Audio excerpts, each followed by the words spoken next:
mit Pfeifer, Trommler und der Garten samt der Locke. Laterne, Jubilare und ein wenig Fasel. Jetzt kommt der Fasnachtsquerschnitt hier auf Tele Basel.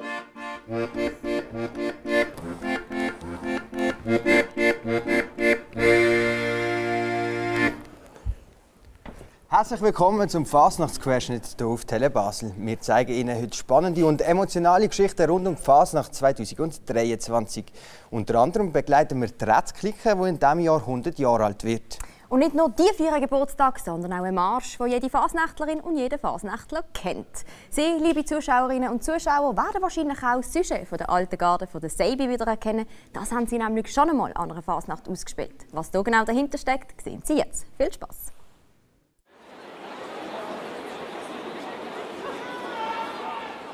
Es ist 3:30 am Morgen. Schon jetzt liegt eine Spannung in der Luft. Nicht nur am Marktplatz stehen die Clique ein, sondern auch am Klaraplatz. Dort treffen wir Lea und den Thomas von der Rätz-Clique. Der Thomas ist schon seit 25 Jahren bei der Rätz dabei und der Tambour-Major. Lea pfeift zum ersten Mal im Stamm von der Rätz mit und das gerade in einem besonderen Jahr. Die Rätz-Clique feiert nämlich in diesem Jahr ihr 100-jähriges Jubiläum. Es ist sicher ziemlich speziell, also die erste Stammfasnacht am 100-Jährigen zu laufen, das wird man sicher nicht vergessen. Wie ist es jetzt für dich nach diesen 25 Jahren bei der Rätz? Jetzt feiert ihr das 100-Jährige. Also das ist natürlich schon speziell. Die 25 Jahre die haben keine Bedeutung. Aber 100-Jähriges bei einer Clique dürfen zu erleben, das kann man nicht oft. Einmal im Leben, oder? Das nächste Jubiläum werden wir wahrscheinlich nicht dabei sein. Seit 50 Jahren, also halb so lange wie es die Rätz gibt, ist der Christian dabei. Er ist der Tambour-Major von der alten Garde von der Rätz. Ich bin halt als kleiner Bub in die Clique gekommen und habe gelernt trommeln. Und das hat mich gepackt und habe meine Freunde hier gefunden und meine Familie ist hier dabei. Und man genießt es, solange man kann. Jetzt schlägt es dann gleich 4. Wie fühlst du dich? Gut. Es ist schön Kiel, es ist angenehm, man schwitzt nicht. Und ja, es kann losgehen. Es ist Zeit, nach diesen 3 Jahren, dass wir wieder loslegen können. Ja, jetzt steigt die Spannung. Und das ist jedes Mal so. Man möchte natürlich den Moment nicht verpassen. Und darum wird es, je näher es kommt, je nervöser wird man.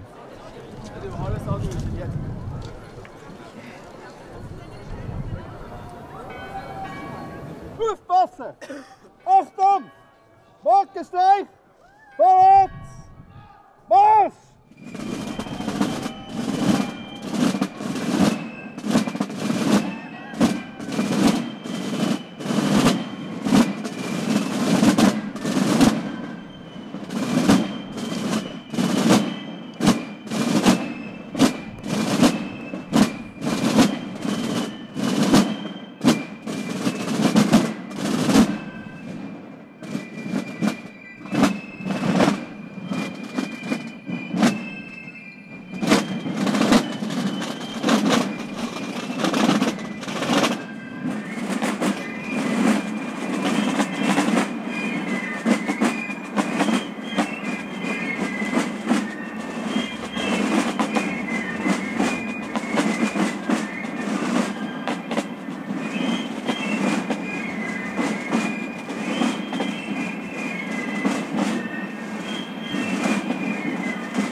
Beim ersten Halt von der Rätz treffen wir Lea und den Thomas noch einmal. Wie war das für ein Gefühl, als dann das Licht abgegangen ist? Ja, das ist hier ein Moment natürlich. Also das ist der Moment eigentlich von der Fasnacht, der einem am meisten berührt. Ich habe Gänsehaut bekommen. Es ist schon wieder mal schön gesehen, so ein richtiger Morgenstreich. Der Morgenstreich geht langsam zu Ende und bei diesen Minustemperaturen bekommt so eine heiße Maissuppe noch eine grössere Bedeutung, als sie sonst schon hat. Wie hast du jetzt den Morgenstreich erlebt? Super schön. Die Leute waren eigentlich anständig, sie haben uns durchlaufen lassen. Es war mucksmüsli-still vor den 4 Uhr am Morgen. Es war schön kalt, trocken, super.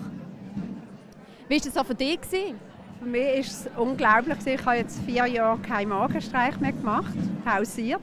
Und heute Morgen ist es wirklich so still und so andächtig. Man hat 4 Schlag gehört vom Martinskirchli und es ist richtig, es kriegst du mir immer noch Hirnhaut, auch nach über 40 Jahren.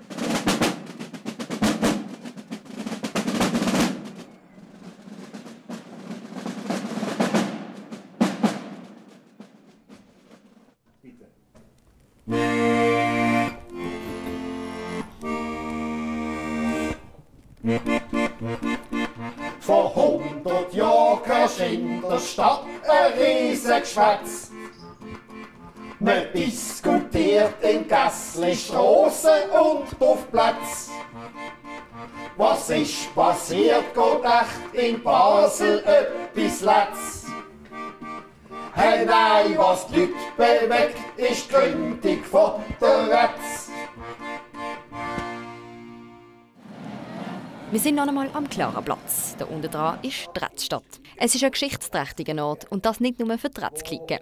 Während der Fasnacht sind in der Retzstadt bis zu 200 Aktive und Passive am Festen. Wir haben vor der Fasnacht, dann, was in der Retzstadt noch ruhig war, einen Rundgang gemacht. Die Räume haben einen Namen und der Name verweist dann eigentlich auf das, was wir drinnen finden. Wir befinden uns jetzt hier im Schöneck. Schöneck war lange Zeit unsere Glickenbeiz und der alte Bank da noch ist original aus dem Restaurant Schöneck. Weiter haben wir dann noch hier hinten die Ahnengalerie, wo alle unsere Gründungsmitglieder karikatiert sind. Das sind alles Leute aus Gewerkschaftskreisen, die sich zusammengefunden haben. Und man hat dort miteinander vereinbart, dass man auch für Frauen, für das andere Geschlecht aufmachen will und die an Fasnachtstreiben teilhaben lassen. Und das hat dazu geführt, dass wir bereits 1926 die erste Frau in der Reihe der Pfeifer hatten. Die meisten sind die Bürgerlichen, die an der Fasnacht mitmachen konnten. Ist das so? Ja, das kann man sicher so sagen. Weil Fasnacht machen schon in diesen Zeiten halt auch eine Frage war vom Geld. Also, was kann ich ausgeben für so ein Hobby? Und ihr habt eigentlich den Gegenpol gebildet dann? Ja. Zu dieser bürgerlichen Fasnacht? Ja, das ist sicher so. Mit der roten Bandelier und mit dem Aufmarsch am 1. Mai sind wir ganz klar politisch zu platzieren gewesen. Ende 50er Jahre des letzten Jahrhunderts hat sich dann hier ein Schnitt ergeben. Man hat auch aufgrund von der verändernden Führung der Clique hat man entschieden, wir wollen nicht mehr politisch klar positionierbar sein. Wir wollen frei sein in der Wahl von unseren Sujets. Und früher war es verhältnismäßig wahrscheinlich noch viel teurer, die Fasnacht machen. So ist es. Und ihr habt auch dort euch sozial engagiert, dass wirklich eben die Arbeiter und auch Arbeitslose können Fasnacht machen. Ja, wir haben relativ früh angefangen, auch die Larven selber zu machen. Wir hatten Mitglieder, die haben ihre Wohnung umfunktioniert vor der Fasnacht. Und das ist ja auch eine spezielle Geschichte, oder? Dass du eigentlich hättest müssen pfeifen. Ich hätte pfeifen, ja, eigentlich. Und habe dann meine Eltern überzeugen. Ich will nicht pfeifen. Und das hat auch einen finanziellen Grund, oder? Ja. Meine Eltern waren einfach nicht in der Lage, für uns beide, für den Bruder und für mich, eine Trommel zu kaufen. Und dann hat es geheißen, es kann nur eine Trommel haben. Der andere muss schauen. Und ich habe dann eine Zeit lang dafür geschafft, dass ich mir selber auch eine Trommel kaufen konnte.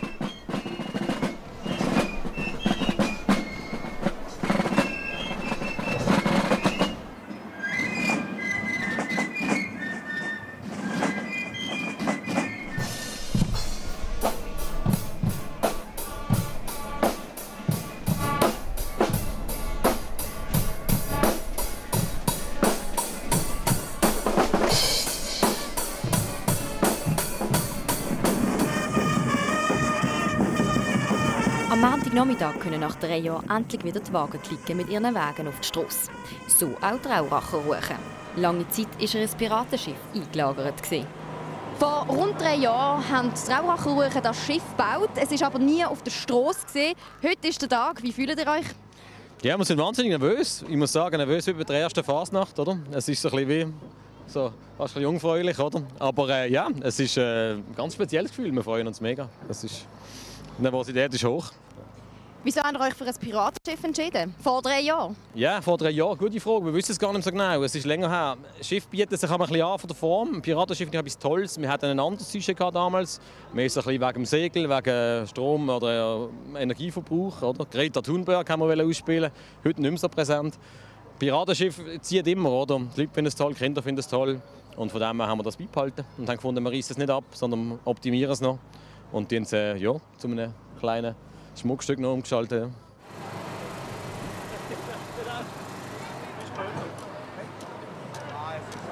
Laufen auf!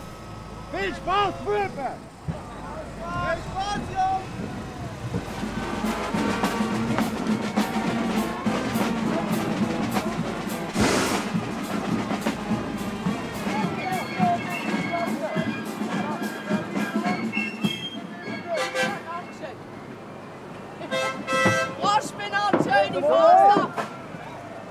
Ja, in der Beziehung nach 3 Jahren sind die Wege wieder hier auf der Strasse. Wie fühlt sich das an?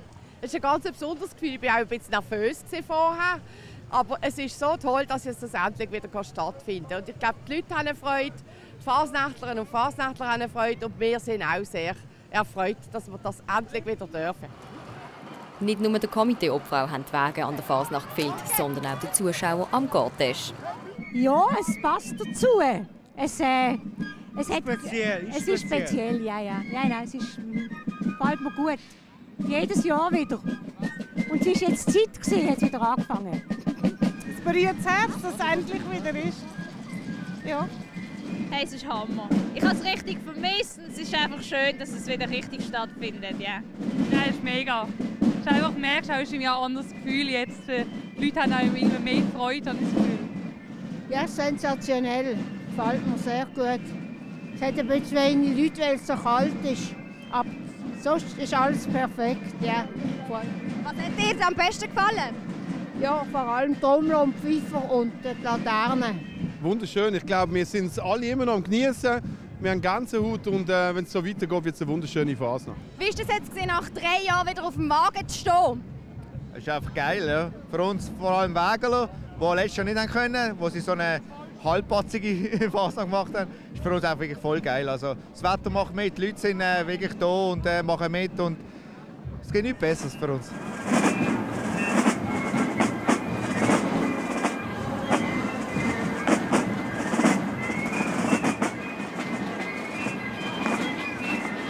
Zusammen mit den Wagen sind auch die Chaisen mit ihren Ross am Cortège dabei gewesen.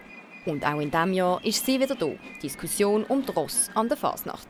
Die einen sind dagegen, für die anderen gehört der Chaise mit Ross einfach zum Cortège dazu. Dass aber auch eine Kutsche ohne Ross funktioniert, zeigen dieses Jahr die Rasierten. Wir dürfen unsere erste Fasnacht machen. Wir finden die Ross etwas ganz Tolles. Aber wir haben gedacht, eine Kutsche ohne Ross ist auch mal etwas Spezielles. Funktionieren tut das Ganze mit einem dieselbetriebenen Motor. Die Motorkutsche verbindet neueste Technik mit altem Kutschenstil aus der viktorianischen Zeit. Und man kann sich auch bei den momentan kalten Bedingungen gemütlich machen auf dieser neuartigen Chaise. Sie hat nämlich eine Sitzheizung. Entstanden ist die Idee beim einen Mitglied der Rasierten. Er kennt sich mit Ross aus und hat eigentlich immer eine Fasnacht machen mit Ross. Und dann haben wir irgendwie gedacht, so zeitgemäß wäre es einmal gut, wenn wir eigentlich keine Rösser dabei hätten.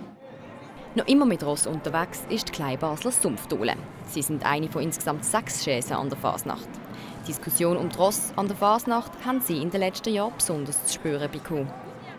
Also wir haben es in den letzten Jahren, wo wir noch fahren durften, haben wir es gespürt. Und dieses Jahr sind wir eigentlich total überrascht, dass sehr, sehr viele uns geklatscht haben und gesagt haben, danke, dass ihr weitermacht. Es ist wirklich ganz neu, das haben wir noch nie erlebt. Also wir sind total überrascht gewesen. Die Ross wegzulassen und auf Diesel umzusteigen, wie die Chaisen der Rasierten, wollen die Kleinbasler Sumpfdohle nicht. Ich habe es im Fernsehen gesehen. Für mich ist das einfach keine Chance. Basler Fasnacht hat auch angefangen mit Rössli und ich finde einfach, eine gewisse Traditionen sollte man beibehalten. Es ist okay, wenn sie so fahren wollen, aber für uns ist das einfach keine Chance.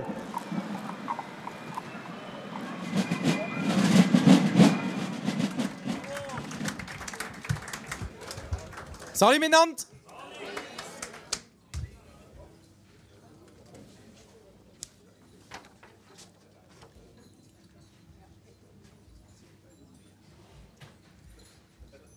Findest das Klima doof? Hockst auf den Boden und klebst dich fest mit deinen Händen. Auch ich lieb mehr auf die freie Strasse. Mach kein Wank, bleib regungslos. Da meint ein Berner, excuse, seid ihr ein Spieler vom FCB.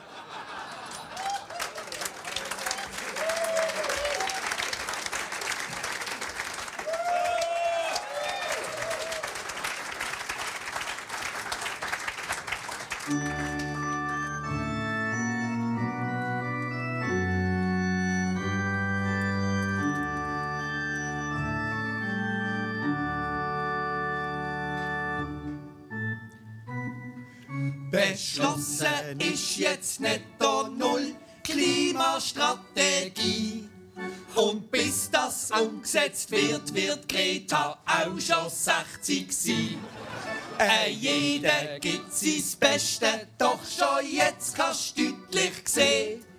Die beste Netto-Null-Bilanz hat unseren FCB.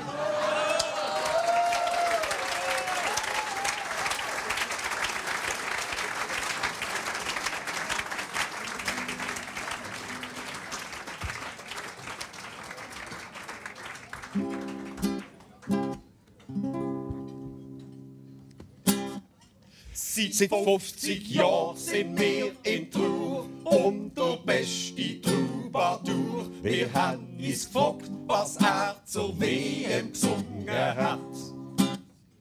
Der Infantino und der Seppli haben unter dem Kochi-Taburettli ein Spiel zusammen gespielt zum Geissen.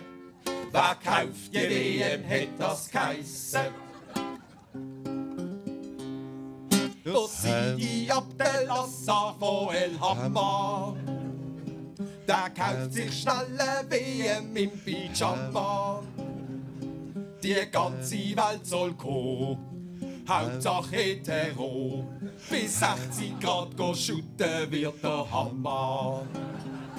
Der Platter hat zwar zuerst noch gemeint, der Sidi. Auf so einen Handel lässt sich die FIFA nicht ein. Dabei hat Korruption bei ihnen Tradition, weil sie keine Hemmungen haben. Sie haben ein Kuvert gefunden und in dem Kuvert unten, aha! Und schon heisst liebe Freund, ach, die WM gehört glaub doch nach Katar. Ja klar! Katar? Sind paar Freunde in einem Sportflugzeug von Katar heimgeflogen. Die Stimmung ist jetzt nicht gerade nett gewesen. Leck, haben die eine Schnutte gezogen. Sie haben so viel Wellen rissen. Manchmal will's nicht, macht's der Schein. Und nach Nummer 3 Mal schütten sind sie gelandet in Berlin.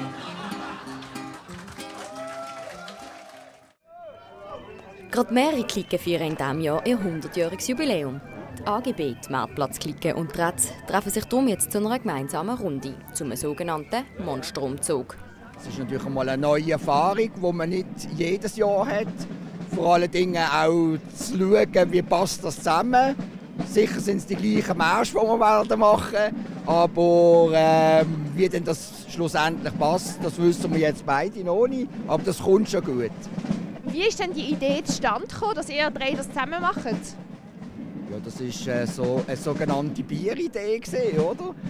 Richtig, genau. Weil wir haben anlässlich dem Drummeli das Oblütenapero gemeinsam organisiert. Und daraus ist eigentlich entstanden, einen gemeinsamen Umgang machen heute oben. Was habt ihr euch überlegt für das Sujet für euer 100-jähriges Jubiläum? Unser Sujet-Titel dieses Jahr ist 100 Jahre Zirkus AGB. Das Glickenleben ist schon ein bisschen Zirkus mit viel Spass und Gaukeleien. Und es ist auch so, dass am Cortège nur eine Kapelle spielt. Also das sind nur etwa 8 Leute, die musizieren. Und der Rest sind Artisten, die auf dem Cortège und in der Pause ihre Kunststücke aufführen. Wir haben seit eh eine Varieté, also ein Theater bezogen auf das ganze Leben. Das Leben an der Varieté ist aber insbesondere unser Glickenleben, das seit 100 Jahren eigentlich nichts anderes ist als ein Theater.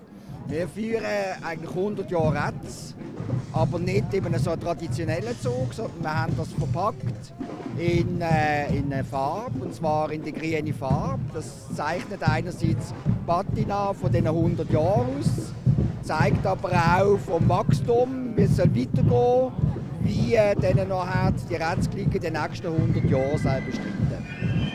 Und dann geht's los. Die 3 Klicken laufen zusammen vom Kleinbasel ins Großbasel.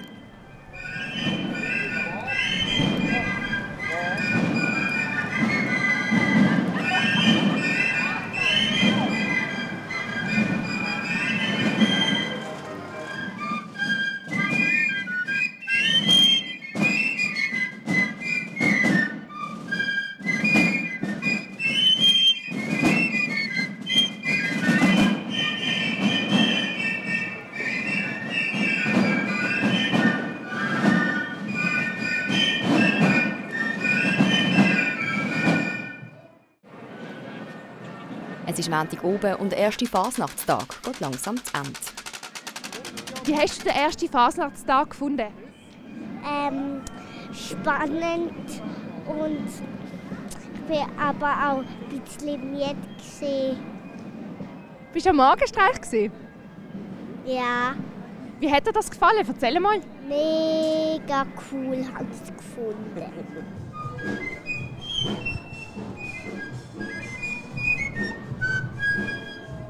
Was war das Highlight von heute? Definitiv ein Morgenstreich. Das ist schon eines der schönsten Momente. Am Rhein unten, wir sind zu viert unterwegs, haben noch Pfiff dabei gehabt. Am Rhein unten entlang, das ist wunderbar.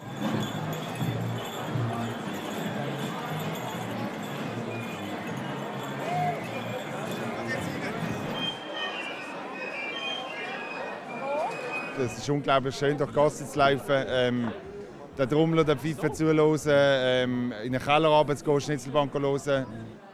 Und genau das machen wir jetzt mit dem Schnitzelbank Tamtam. Seit rund 30 Jahren ist die Bank zusammen unterwegs. In diesen Jahren hat sich der Anspruch vom Publikum an eine Bank sehr verändert. Der Publikumsanspruch ist seit Corona extrem angestiegen. Einerseits in den Ansprüchen, was man bieten muss für alle. Und andererseits auch in der Empfindlichkeit. Man kann nicht mehr über alles herziehen, ohne dass es irgendwo irgendeinen im Publikum hat, der sagt, ich bin betupft und es hat mich einen getroffen. Randgruppen sind plötzlich auch wichtig geworden. Und wie kann man das sich erklären? Ist das jetzt wirklich eine Folge von Corona oder ist das eine Folge von der Zeit? Ich würde eher sagen, es ist eine Folge von der Zeit hauptsächlich. Die Sensibilität hat zugenommen, allem gegenüber. Oder? Jeder sucht sein eigenes Ich im Leben. Oder? Es ist nicht mehr einfach so und über alles andere kann man lästern, sondern es wird mehr in Frage gestellt. Ja, das ist doch auch gut, nicht gut. Und aufgrund von dem geht das die grössere Herausforderung, trotzdem für alle gute Feste zu machen. Und ist es vielleicht auch, haben Sie vielleicht auch ein bisschen Angst, in ein Fettnäpfchen zu treten, eben, weil es sensibler geworden ist? Ich sage es mal so, wir haben die Erfahrung schon mal ein bisschen gemacht letztes Jahr. Und aufgrund von dem überlegen wir uns vielleicht immer noch mal einmal mehr, was könnte das heißen, was bedeutet das, die Aussage. Und ja, bis jetzt kann ich sagen, dieses Jahr ist uns das sehr gut gelungen. Ja, was soll ich gegen ihn sagen? Er hat die gleich starken Hörner.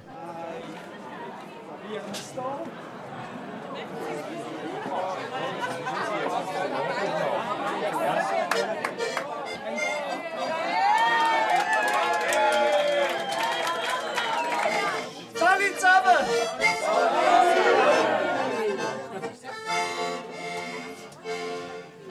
Gut, heute oben zusammen, ja sind ihr alle da. Zum Schnitzelbank singen, sind wir da reingekommen. Wie jedes Mal, ihr kennt schon, ist bei uns Programm. Wir singen zusammen nach dem Vers. Tam, tam, tam, tam. Geh kurz zu Liebe. Oh, tam, tam, tam, tam, tam, tam, tam, tam, tam, tam. Nein, schauen!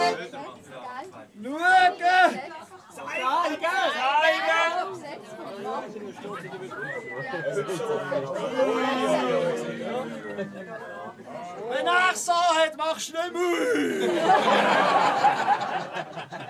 Und dir geht's nicht.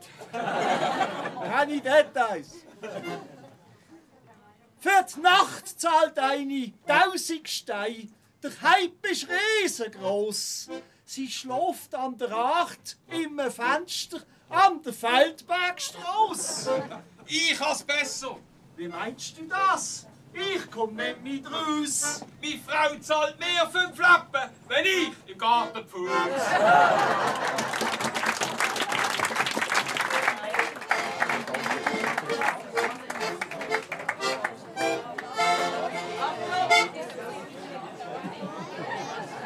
Super, super. Sehr gute Sprüche. Ja. Sehr gut. Sehr gute Vers gehabt. Super. Hast du einen Lieblingsvers? Oder ein Lieblingsthema? Nein, mir ist einfach aufgefallen, dass die meisten Vers gut sind. Was hast du das Gefühl in diesem Jahr? Sind es gute Schnitzelbank? Nicht alle. Nein. Also es ist kein besonders gutes Jahr für Schnitzelbank? Es ist anders. Es ist wirklich anders. Und was ist denn anders? Der Pointe. Bessere Pointe habe ich früher gefunden. Haben vielleicht die Banken auch ein bisschen Angst, weil ja die Gesellschaft sich so ein bisschen entwickelt hat, dass es immer sensibler wird, gewisse Themen man nicht mehr ansprechen darf? Ich glaube, es hat sich vieles verändert. Ja.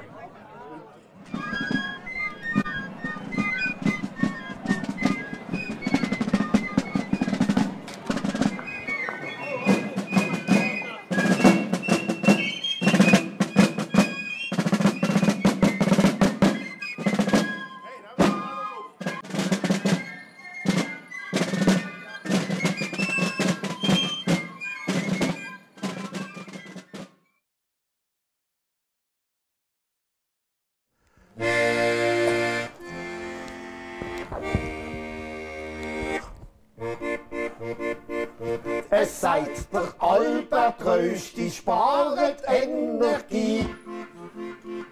Die von der alten Seibi sind da voll dabei.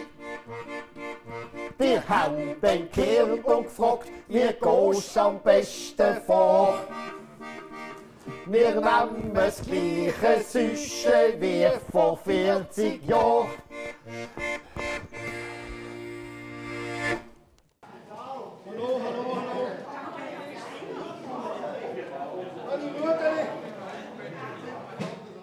So etwas hat es wohl noch nie an einer Fasnacht gegeben. Die alte Garde von der Seibi zeigt in diesem Jahr nämlich genau das gleiche Sujet wie vor 43 Jahren. Wir haben die Clique bei den Vorbereitungen vor der Fasnacht in ihrem Keller getroffen und über ihr Sujet geschwätzt. Es hat natürlich einen grossen emotionalen Wert, das Kostüm. Jetzt ein zweites Mal nochmal im gleichen Kostüm rumzulaufen. Von dort her ist es ein besonderes Kostüm, ganz sicher. Vor allem, ich finde es halt toll, also ich habe jetzt schon die Kostüme gesehen, wie sie aussehen. Und die sehen effektiv exakt so aus wie vor 43 Jahren. Das ist in dieser Sujet-Kommission ein grosses Grenzchen winden. Die haben das geschafft, dass das praktisch gleich aussieht wie vor 43 Jahren. Und auch die Laterne wird genau gleich aussehen. Wo haben wir sie? Hier. Das ist die Laterne. Also die wird sehr, sehr gleich werden wie vor 43 Jahren. Der Marcel Isey kann sich noch gut zurückerinnern. Vor 43 Jahren war er als junger Tambour dabei. Das ganz Schlimme an diesem Sujet war, dass die Fässer hier oben drauf, die man hier sieht, die wahnsinnig schwer waren.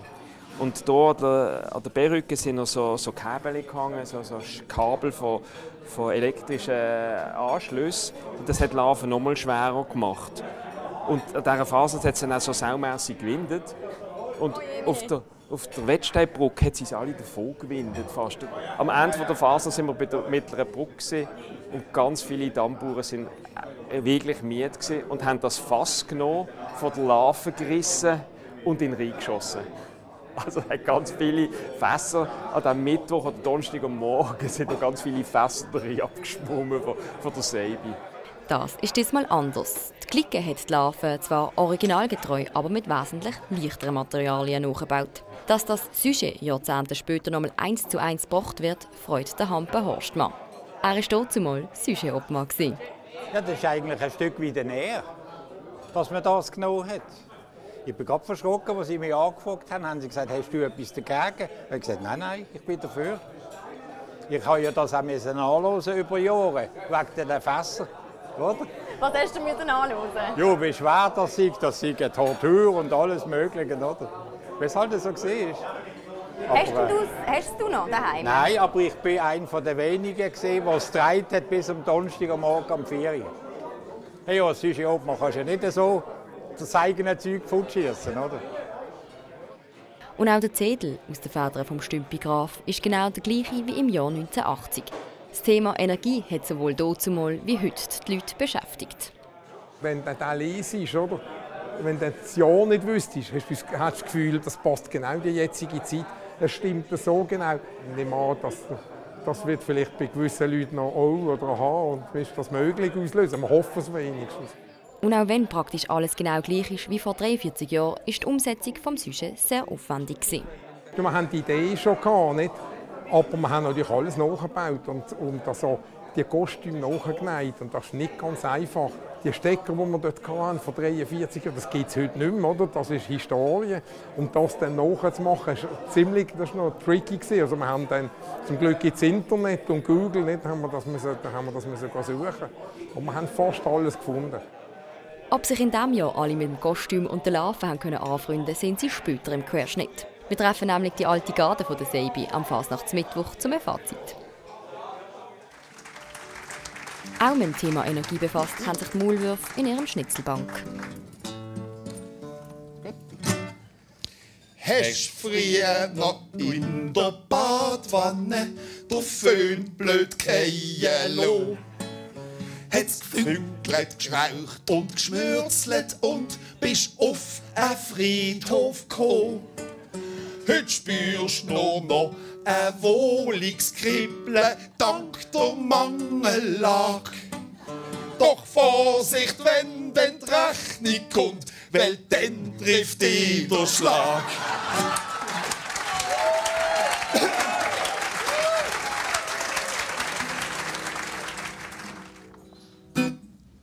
In unserer Reichsstadt fließt der Verkehr ganz lahm vorbei, weil alles um offene Baustellen kreist.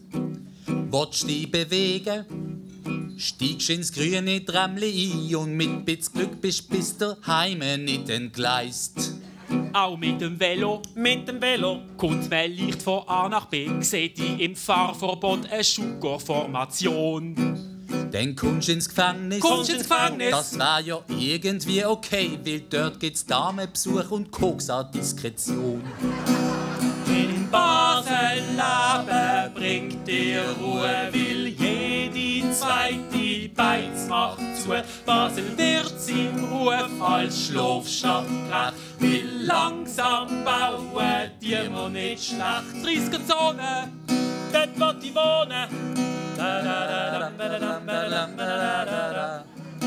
30er-Zone, das kostet Millionen.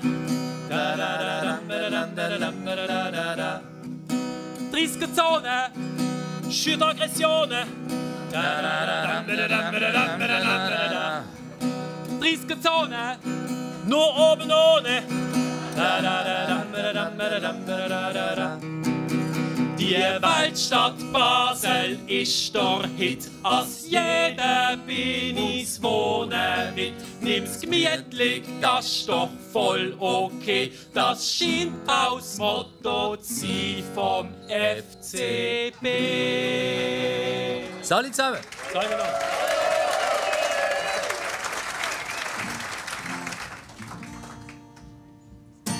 Hier zuerst Abend ziehen, dann dort ein Knöpfle drucken, dann einen Hebel aufstoßen und sich bucken. Jetzt, wo die Tesla-Türe offen ist, so ein Dreck. sind die Kriminellen halt schon wieder weg.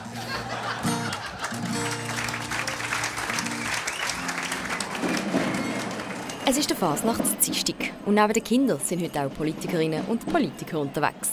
Die Schwätzerinnen. So heisst die Clique, die aus Grossrötinnen und Grossröten besteht. Die treffen sich seit ein paar Jahren jeweils am Dienstag, um zusammen Fasnacht zu machen. Die Schwätzerinnen stehen logischerweise beim Rothaus ein. Ob das zwischen den Grossrötinnen und Grossröten überhaupt funktioniert, als man sich an der Fasnacht nicht in die Haare kriegt, der Kasper Sutter, der neu Piccolo gelernt hat, findet ja. Das ist die Stärke der Basler Fasnacht, dass alle mitmachen, egal von wo man kommt. Und es ist schön, wenn wir das weiterhin so pflegen in Basel. Von dem her, ja, das ist überhaupt kein, also es ist sogar sehr toll so, dass es ganz unterschiedliche Menschen hier zusammentreffen. Das Woher spielt auch im Dienstagszügli vom grossen Rot keine Rolle. Aber so ganz ohne Politik geht es dann auch an der Fasnacht nicht. Ich glaube, die Fasnacht ist die Fasnacht, die ist politisch und bleibt politisch. Und da wird man sicher auch das eine oder andere Wort über Politik verlieren. Aber sonst ist einfach Geselligkeit im Zentrum heute. Die Fasnacht ist nicht der einzige Ort, wo sich Politikerinnen und Politiker außerhalb des Grossrotsaal treffen. Das zeigt ja, dass man es gut hat zusammen. Ich finde es super wichtig, weil es einem einfach die Möglichkeit gibt, auch anknüpfen an andere Sachen als nur an sachliche Diskussionen.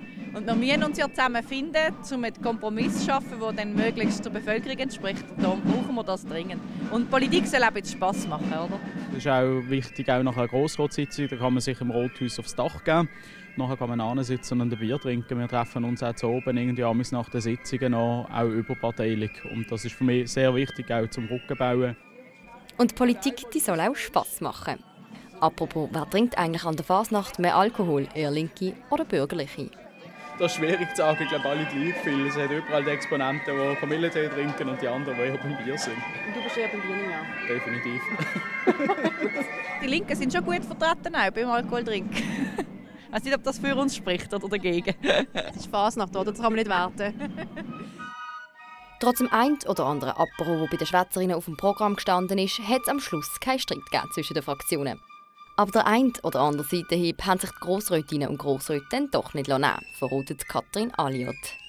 Gerade vorher hat es immer geheißen, man muss zuerst mit dem linken Fuß zuerst davon laufen und nicht rechts. Das kann man verschieden interpretieren.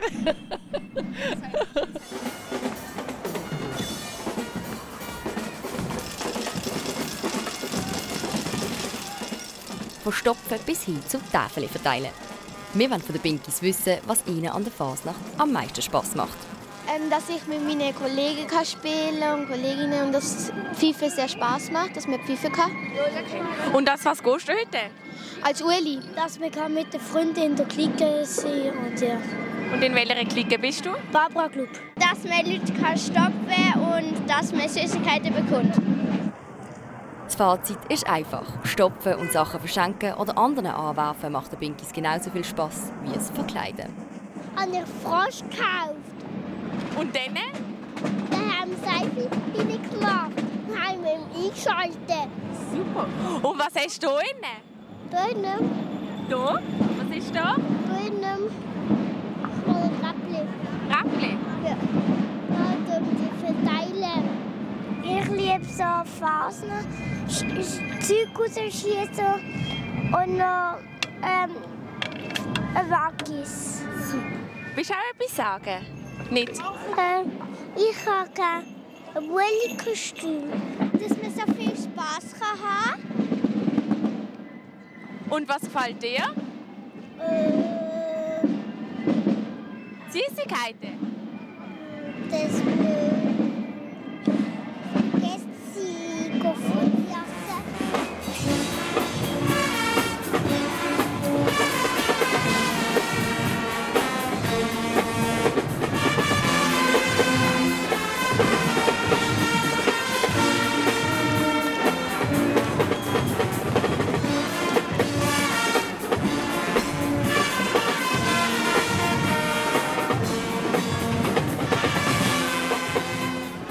Und von den Nachwuchswaggis auf der Strasse gehen wir zum Nachwuchs der Guggen.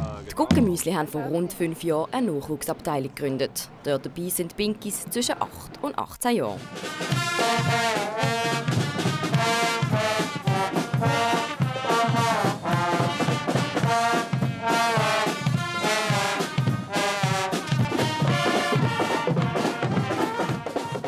wollte eigentlich einfach in den Gucken gehen und das ist einfach gut für mich zum Ankommen und ich habe es einfach toll gefunden, in den Gucken zu gehen mit Kindern, nicht mit Erwachsenen.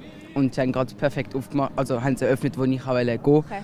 Ich finde das sehr toll, weil so durch kann man also eine ganz andere Welt von der Fasnacht entdecken und ja, es gibt sehr viel Adrenalin. So, ja. Was für ein Instrument spielst du? Posaune. Und ist das jetzt deine erste Fasnacht, die du mitmachen darfst? Ja. Erzähl mal, wie findest du das so? Es ist mega cool und ich freue mich auch mega. Der Julien ist der Jüngste in der Gucke. Er ist noch am Dienstag mit der Guckenmüsli unterwegs. Das, weil er mit seinen 7 Jahren noch ein bisschen zu jung ist. Ich merke das eigentlich gar nicht. Also es ist mega cool, eigentlich der Jüngste zu sein. Wie läuft es mit dem Spielen? Das geht auch mega gut.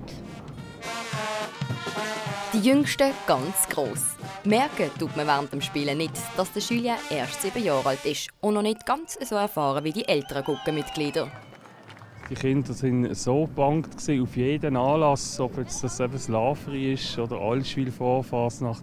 Aber eben der grosse Gedanke, Basler Fasnacht, endlich dürfen den Gortest laufen, endlich dürfen das Ganze miterleben, vom Morgen bis zu oben. Das ist irgendwie, wie ich früher noch mal als kleiner Golf angefangen habe, wenn man das sagen darf. Es ist sensationell, das zu spüren von den Kindern, darum macht es auch enorm Spass, mit ihnen zu arbeiten. Wieso habt ihr euch entschieden, eine Nachwuchsabteilung zu machen? Entschieden haben wir uns damals, als die Barbarossa-Pinkies noch existiert haben, dass wir ein weitergefächertes Angebot in Basel möchten lancieren. Und wir von den Guckenmüsli damals haben 12 Kinder im Vortrag gehabt. Dann haben wir gefunden, jetzt tun wir uns das an und wollen das mal riskieren. Wir haben dann angefangen Flyer streuen am Bummel und sind dann die erste Fasnacht mit 13 Kindern gelaufen. Aber leider keine aus dem Vortrag, den wir eigentlich akquirieren wollten, sondern aus den Barbarossa-Pinkies haben wir 6 Stück übernommen und 7 neue Kinder, die frisch angefangen haben. Das war so der Ursprung. Es ist sensationell. Also, der Vibe, den wir gestern hatten, ist grandios. Also, wir haben zwar letztes Jahr die Fasnacht machen, mal mit 30 Kindern. Es waren 13 bei der ersten Fasnacht und dann haben wir nicht mehr Fasnacht machen und dann bist du plötzlich 30 Nasen. Aber es ist halt ganz etwas anderes, einen Gortest zu laufen. Und sie haben das, glaube ich, ein bisschen unterschätzt gestern oben. Am einen sind alle relativ müde ins Bett gefallen und sind froh, dass sie heim dürfen. Also, ja.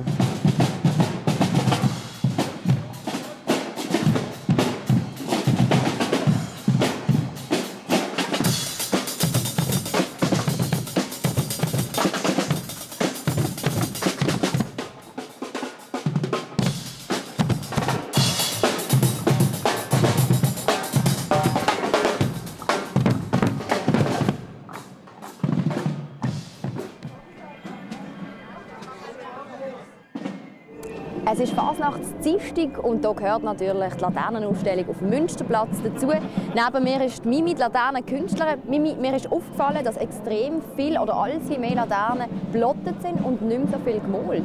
Ist das so? Da hast du vollkommen recht. Das ist so. Es hat sehr viel blottet dieses Jahr, finde ich.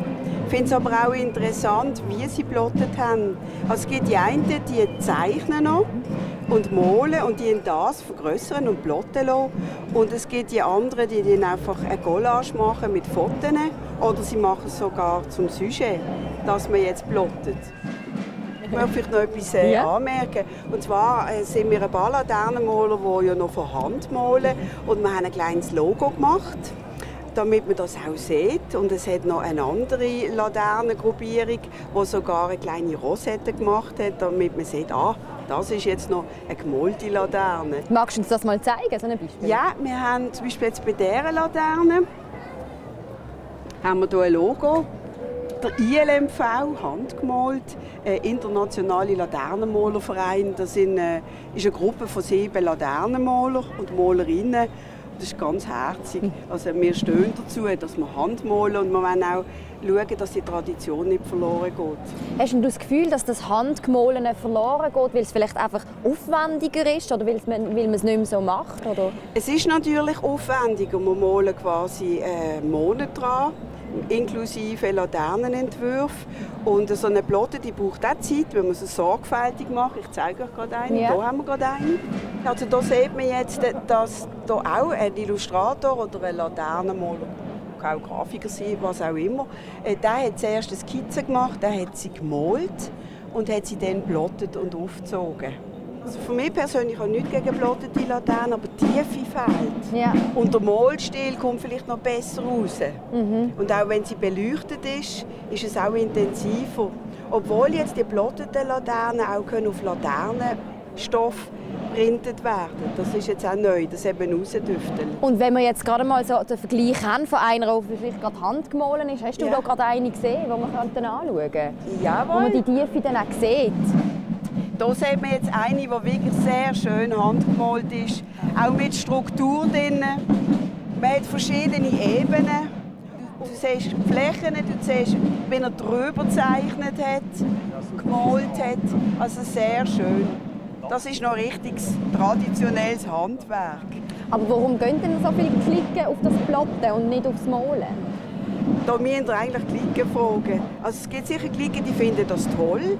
Und es gibt sicher auch sagen wir mal, Klicken oder Laternenmaler, die vielleicht Zeit nicht mehr haben und dann plotten, wer weiß. Es gibt aber auch Laternenmaler, die wollen verschiedene Medien ausprobieren. Die plotten auch auf Plexiglas und wollen schauen, wie das wirkt. Hier sieht man jetzt sehr schön, die ist plottet und die ist auch, da ist auch drauf gemalt worden, so Element.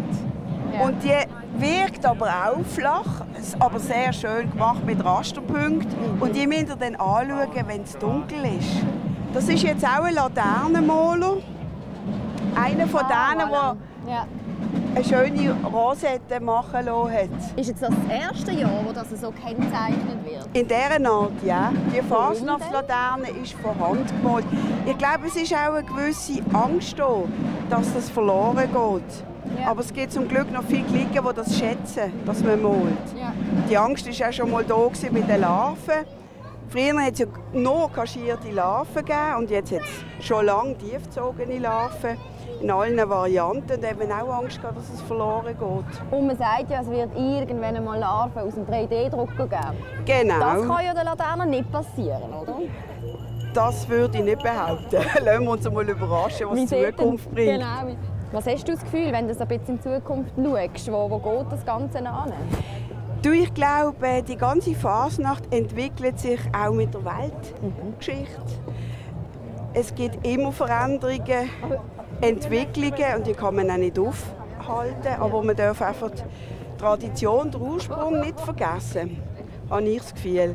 Aber die Fasnacht ist lebendig und die muss weiterleben. Und das ist ganz logisch, dass sich die weiterentwickeln wird. Dass es vielleicht auch andere Formen gibt von Laternen, die wir aber auch schon hatten. Es ist ja nichts wirklich Neues bis jetzt. Außer das Plottete. Schau, auch hier haben wir wieder eine Plottete. Ja, das sieht man gerade. Gell? Ja. Ich habe es auch schon mal gesagt, aber ich sage es jetzt gleich nochmal. Es ist seelenlos. Ja. Für mich.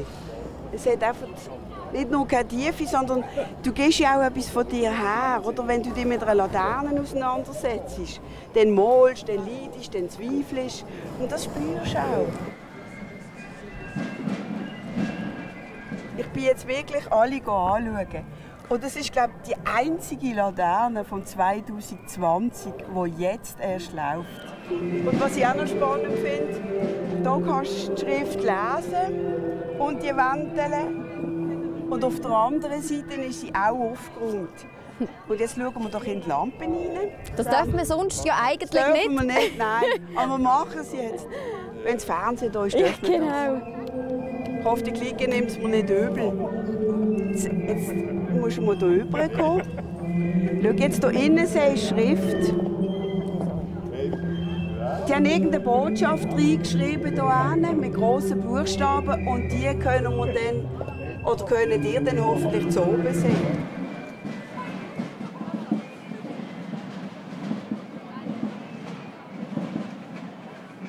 Und das machen wir dann auch gerade. Viele Laternen sehen im Dunkeln nämlich anders aus.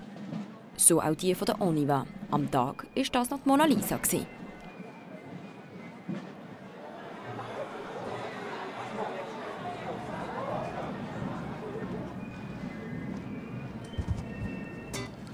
Am Schwingfest zeigt sich's Baselbiet in seiner ganzen Pracht.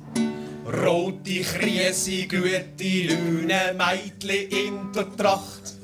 Und ganz zum Schluss da zeigen sie den ihren grössten Hit. Ein Baselbieter Traditionsmillionen-Defizit.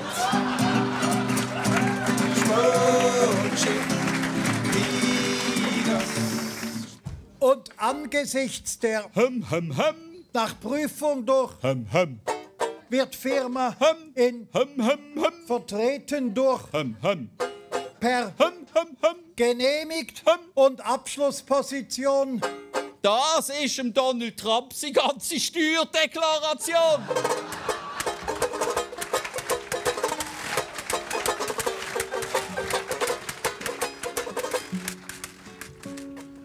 Wenn's em alle wohl ist, ja, dann ist's em alle wohl. Dann schießt er völlig ohne Flugscham seine eigene Goal. Bevor er's nächst Mal zu Frankreich durch ein Sperrgebiet sausen, hätten wir einen kleinen Tipp. Bleiben Sie zu Hause. Zusammen.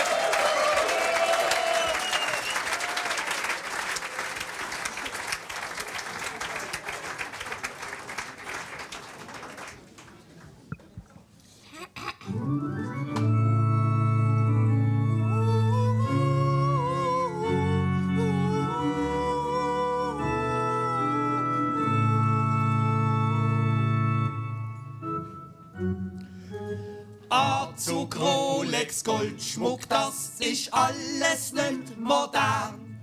Der Mann von Welt trägt heute im Minimum 2 Gendersterne. Das Maximum ist in der Gender-Königsdisziplin, wenn einer kommt und sagt, ich bin der Charles, eure neue Queen.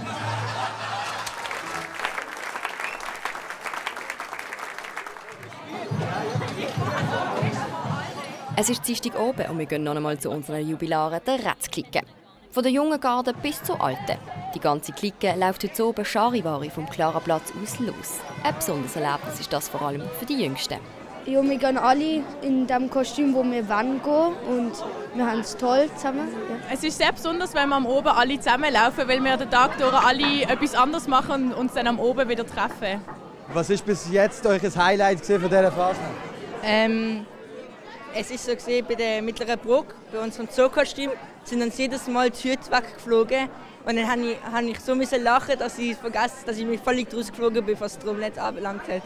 Wahrscheinlich gestern der Gardesch, wo wir als ganze Clique hintereinander gelaufen sind, alle in die gleichen Farben. Das war schon recht toll gesehen. Ja, da ist natürlich speziell, dass wir als grosse Clique eigentlich alle so in kleinen Grüppchen unterwegs sind. Ab dem Morgen zum Teil bis jetzt. Und zu oben stehen wir wieder gemeinsam ein und das ist schon schön. Oder? Durch den Tag sind sie zum Teil mit der Familie, mit den Kindern unterwegs. Oder die in Trommelgruppen mitmachen, die sind in Trommelgruppen. Das ist schon schön. Robert, einstehen!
Der Dienstag oben gehört der Gucke. Die können in diesem Jahr wieder wie gewohnt ihre Konzerte auf dem Barfi, Klaraplatz und Marktplatz geben.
Mittwoch und damit der letzte Tag der Fasnacht 2023. In diesem Jahr haben einige Cliquen ihr Jubiläum gefeiert, so auch die Rumpelklicke.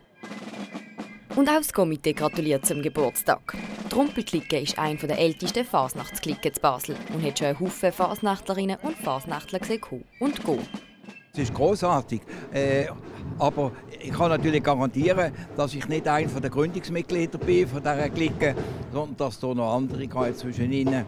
Aber es ist natürlich ein ganz tolles Erlebnis, wenn man also mit so einer Clique ein 100-Jahr-Jubiläum feiern kann. Angefangen hat es tatsächlich nicht beim Obmann Martin Krohn, sondern mit 8 Tamburen, die die Clique am 23. Februar 1923 im Haus zur Alten Rumple, einer alten Seidenbändelfabrik, gegründet haben. Heute gibt es die Clique aber nicht mehr in ihrer ursprünglichen Form. Wegen Nachwuchsmangel haben sie fusioniert. Das ist jetzt ein Konstrukt von verschiedenen Cliquenformationen. Und wie es so heute halt ist, die vom Stamm kommen nicht mehr so gerne in die alte Garten über. Und so haben wir noch 2 andere Cliquen. Bierli, die genau die gleiche Situation hatten, und Chambre séparée. Und wir haben jetzt ungefähr 10 Jahre als Freunde zusammen mit der Rumpelklicke Fasnacht gemacht und haben vor 2 Jahren beschlossen, dass wir jetzt alle in die Clique eintreten. Und jetzt sind wir auch alle richtige Rumpler. Also ich jetzt als alter Wettsteiner 2 Jahre. Das hat auch dazu geführt, dass in der ursprünglich reinen Männerklicke auch Frauen neu dabei sind. Für die Cliquenkultur der Rumpler eine grosse Umstellung, aber eine, die sehr willkommen war. Wir haben 96 Jahre gebraucht, bis wir gemerkt haben, dass es auch noch Frauen gibt. Und ja, seit 4 Jahren nehmen wir jetzt auch Frauen auf bei uns in der Clique. Und das funktioniert aber ausgezeichnet. Das ist ganz gut, sind die Frauen dabei, weil das sind alles hervorragende Pfefferinnen, die wir bei uns in der Reihe haben. Für die Rumpelklicke geht mit dem Endstreich auch das Jubiläum zu Ende. Das ist aber kein Grund zum Aufhören. Es ist so eine tolle Freundschaft, die wir in dieser Clique erleben dürfen. Wenn nicht einfach altersbedingte Presten und weiss ich, die halt jetzt auch langsam kommen, weil wir doch einige Ältere schon dabei haben. Aber grundsätzlich, wir machen weiter und freuen uns nicht nur allein wegen dem Jubiläum, sondern weil wir einen ganz tollen familiären Kit haben in unserer Clique.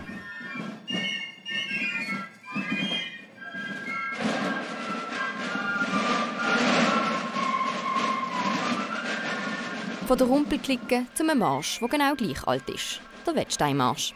Philipp, der Wettsteinmarsch, den kennt jeder, den kann wahrscheinlich auch jeder Fasnachtler.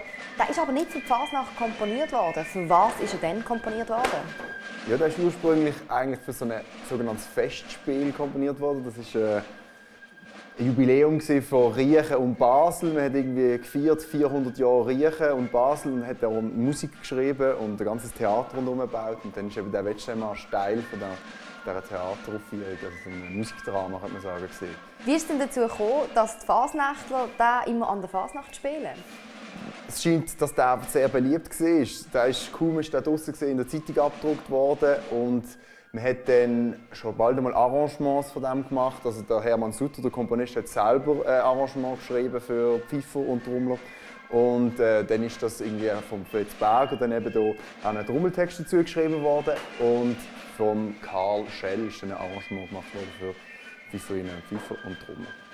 Jetzt ist der Marsch 100 Jahre alt, war aber 1922 eigentlich schon veröffentlicht worden. Warum ist es denn so gekommen, dass er erst ein Jahr später öffentlich gemacht worden ist? Ja, ich glaube, da haben sie sich zuerst ein bisschen zu viel vorgenommen. Sie wollten das Fest 400 Jahre Riechen Basel im 22 feiern. Haben gemerkt, oh, das wird doch eine größere Sache, da brauchen wir doch ein bisschen mehr Zeit, um das alles zu organisieren. Und dann haben sie es auf den Jahr nach hinten verschoben. Das hat dann auch dazu mal an der Fasnacht von Basler Stadtklicke auch wirklich ein bisschen für Gespött gesorgt, dass die Riechen das nicht zustande bekommen haben. Der Wettsteinmarsch ist ja von Hermann Sutter, aber er heisst Wettsteinmarsch und nicht Suttermarsch. Warum? Das hängt eben mit dem Festspiel zusammen, das Wettstein und Rhein heisst. Und der Wettstein ist eben ein ganz bekannter Basler. Der war Bürgermeister von Basel und hat auch im Westfälischen Frieden für ganz viele Sachen gesorgt. Er hat geschaut, dass die Schweiz unabhängig wird vom römischen Reich deutscher Nationen. Und das war eine ganz bekannte Persönlichkeit. Und in Riechen vor allem, sehr berühmt, da gibt es ganz viele Strassen und Plätze, die Bettstein heißen. Warum ist er so beliebt? Er ist halt der Gassenhauer. Irgendwie, ich weiß nicht, wie sich das entwickelt hat, aber er ist kurz. Also man kann bei einem Ständeli eben sehr einfach spielen. Er ist eingängig, man kennt die Melodie halt eben nicht nur aus der Fasnachtskultur, sondern auch aus dem Blosorchester oder sonstigen Sachen. Und halt eben, er ist so ein klassischer Marsch. Vielleicht ist das noch so etwas, was man so beliebt macht. Du machst ja selber Fasnacht die 3 Tage. Welcher Marsch ist dein Lieblingsmarsch? Ja, da gibt es viele, aber der Wettsteinmarsch gehört sicher dazu. Daneben eben so vielleicht die alten Klassiker, Arabi, Eschlimann, die alten Schweizer, gefallen mir sehr.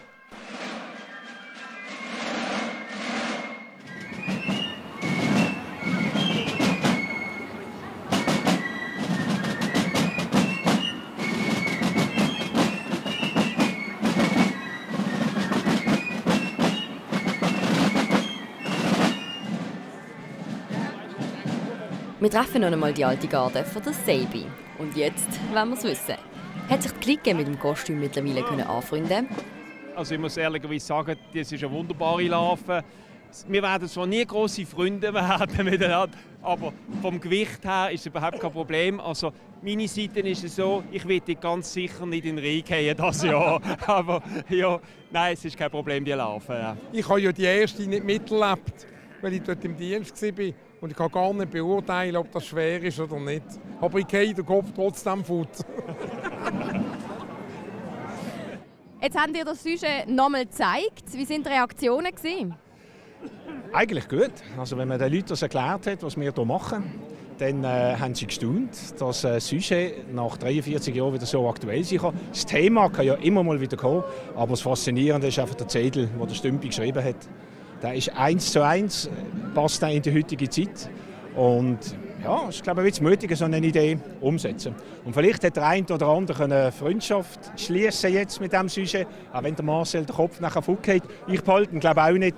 Aber das, was wir wollen, dass man sieht, wenn man die alten Fotos anschaut und uns jetzt anschaut, dass man merkt, das ist das Gleiche. Ich glaube, das haben wir erreicht. Das gleiche Kostüm wie vor 43 Jahren, das hat auch der Vortrag. Was genau bedeutet aber das Kostüm? Das frage ich mich schon lange, die ganze Phase. Ich weiß einfach, dass es warm geht. Du bist isoliert. Ah, ich bin ein Isolierter. Also es haben wir, ich bin der Isolierte.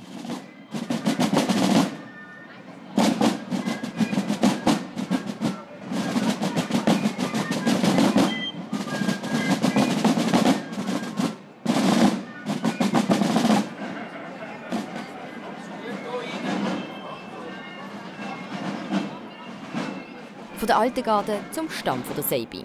Ihr Sujet in der Seibi, volle Kraft voraus, ist Programm.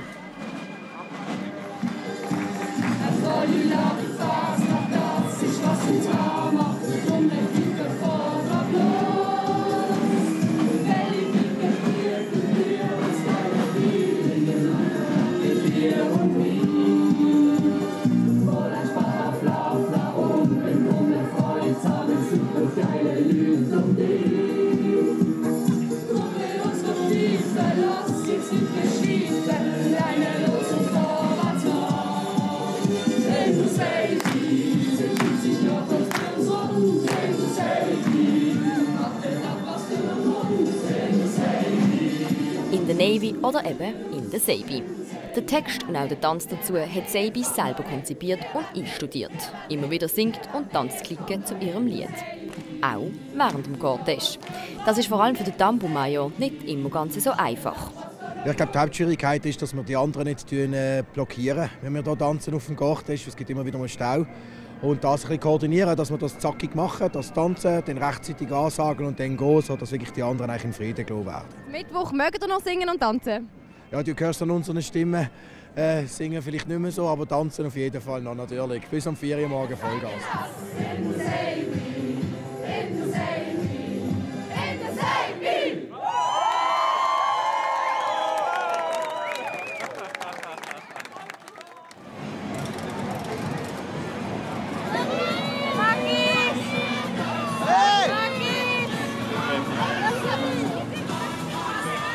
Ein Wagen voll mit Blühstierchen.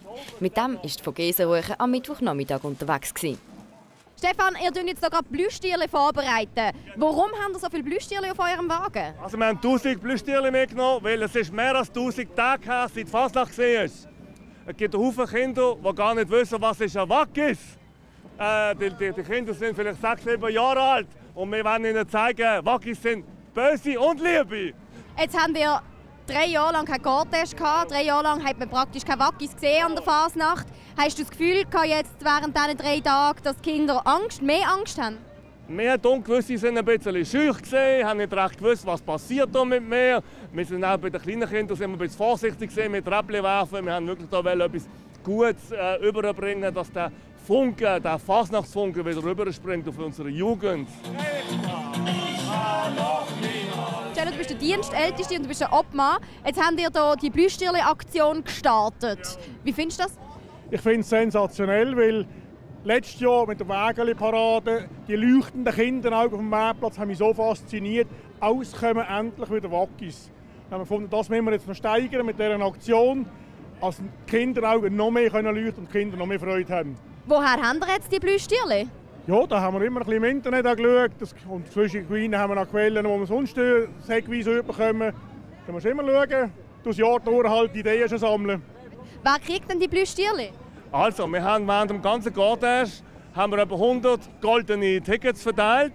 Spontan. Das ist für Kinder, die vielleicht lustig kostümiert sind, die sich besonders mir gegeben haben wir goldene Tickets vorbereitet. Wenn sie so eins bekommen, sollen sie auf den Marktplatz kommen, zwischen 5:30 und 6. Sie dürfen als allererste Plüschtier nach Wahl auslesen. Wo gehst du? Ruhe! Wer hat ein Ticket? Zeigen! Winken! Fürs Herz, Telebasel! Winken! Winken! Hochgewiss!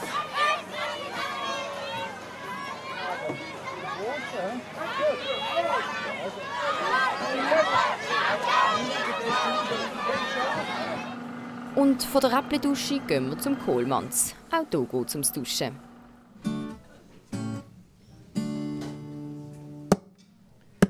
Sommaruga hat gesagt, man soll nur 200 Dusche stehen.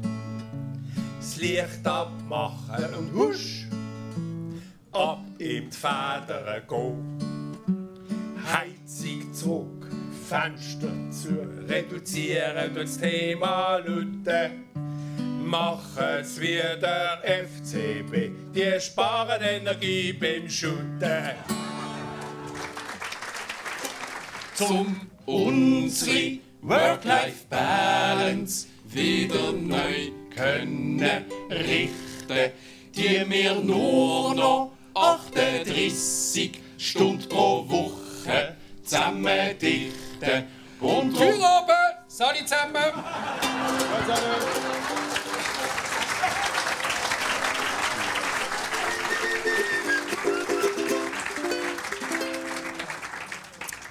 Kein Indianer lässt kein Räuber und Polizist. Kein Engel sie im Krippenspiele so ne Mist. Und das alles, weil du nicht mehr etwas sein darfst, wo du gar nicht bist, sagt unser Lehrer, wo im Grunde genommen gar kein ist.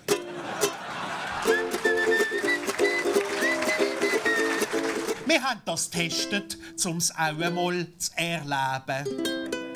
Was es im Klima bringt, sich auf den Boden zu kleben. Vor dem älteren Schlafzimmer haben wir gelebt. Der Verkehr blockiert so. Das Klima ist gekippt, sie haben sich scheiden lassen. Ciao zusammen, schöne Fasnacht. Macht's gut. Seit 45 Jahren sind Schnitzelbänkler vor der Gaslaterne um die Häuser. Nach dieser Fasnacht soll es aber Schluss sein. Sie haben sich dazu entschieden, nicht mehr weiterzumachen und sind jetzt auf Abschiedstour. So ein spezieller Moment wird natürlich auch bei uns im Querschnitt zelebriert. Sind denn Gaslaternen in diesem Jahr nervöser wie sonst? Nicht so wie die Hundstammen, aber ich kann es ausblenden. Ich mache mir eine normale Fasnacht daraus und die Emotionen können wir wahrscheinlich einfach am Schluss oben, wenn es das letzte Mal ist. Und beim letzten Mal dürfen wir durchaus auch mal ein bisschen frecher sein. Wir haben für die Eva Herzog grosse Hoffnung gehabt. als es denn anders gekommen ist, liegt scheint's da dran. Man heik im Bundesrat, so tut man sich erzählen. Keine starke Frau, dafür ein lustiges leise Welle. Eine Selbstverständlichkeit ist der jahrelange Einsatz nicht. Es gibt kaum eine Schnitzelbank, die so lange durchgehabt hat. Die Motivation war aber einfach zu finden. Das Publikum, einfach nur das Publikum. Ihren Applaus, ihre Lachen haben uns dazu bewegt, dass wir weitermachen und das bis heute. Wir haben kein Jahr, das wir bereuen. Es waren 45 schöne Jahre und wir sind dankbar, dass wir selber entscheiden können, wenn wir aufhören. Ist es denn das wirklich für immer gewesen und ich höre komplett auf? Ja, ich schon. Und ich weiss nicht, ob ich es sagen darf. Ich darf sagen, die anderen drei, die machen in irgendeiner anderen Form machen sie weiter. Also ich bin der Einzige, der richtig zurücktritt. Und auch wir kommen langsam zum Ende des Fasnachtsquerschnitt 2023. Das Fazit zu dieser Fasnacht wollen wir aber vorher noch von Minu wissen. Wie hat er die Fasnacht in diesem Jahr gefunden? Minu, die Fasnacht 2023 ist gleich Geschichte. Wie hast du sie gefunden? Ich habe es sehr speziell gefunden. Es war ja sowieso speziell durch die Verschiebung vorher, durch die lange Wartezeit. Und man hat mir gedacht, es gibt etwas ganz Verrücktes. Und es ist eine verrückt schwarze Fasnacht geworden, weil unsere Welt halt wirklich verrückt schwarz ist. Und Fasnacht ja immer ein Spiegel ist von der Zeit und von unserem psychischen Empfinden. Und das psychische Empfinden von vielen Menschen ist jetzt einfach Angst, Energieangst auch, was passiert, Angst vor der Trockenheit. Und das hat man an dieser Fasnacht gespürt. Es hat fast keine heiteren Themen gegeben, keine heiteren Süschen. Wenn du es jetzt vergleichst mit letztem Jahr, was hat dir da besser gefallen oder weniger? Ja, also sicher besseres Wetter. Ja.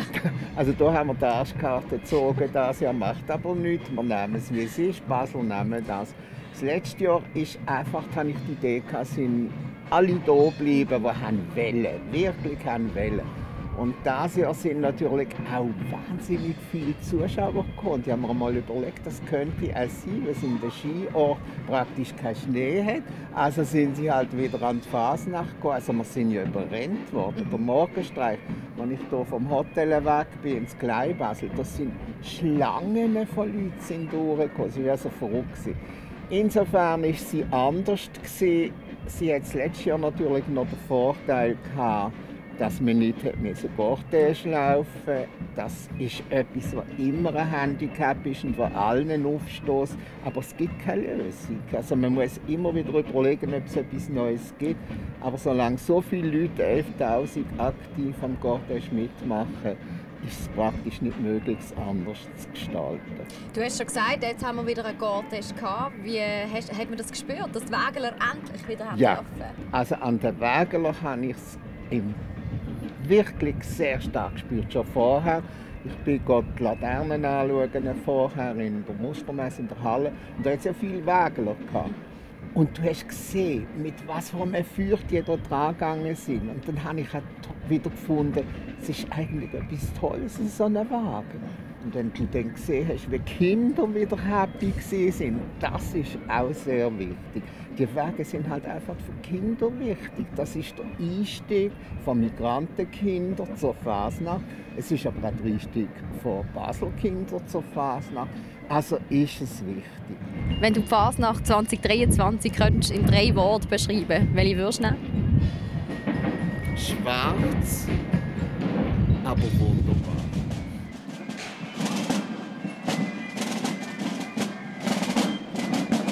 Fasnacht 2023 ist schon gleich wieder Geschichte. Und damit verabschieden wir uns von Ihnen, liebe Zuschauerinnen und Zuschauer. Wir hoffen sehr, der Querschnitt hat Ihnen gefallen. Ja, wir freuen uns schon auf die nächste Ausgabe der Fasnacht. Dann sind allerdings die Gaslaternen nicht mehr dabei. Und darum geben wir Ihnen das letzte Wort von unserem Fasnachtsquerschnitt.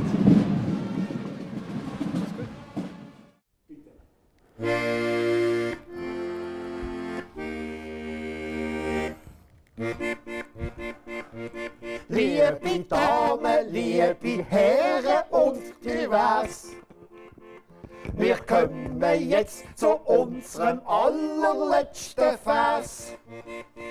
Nicht nur der Querschnitt ist jetzt fertig, nein, wir auch. Nach 45 schönen Jahren sagen wir Ciao. Ciao. Hey. Komm. Oi, oi.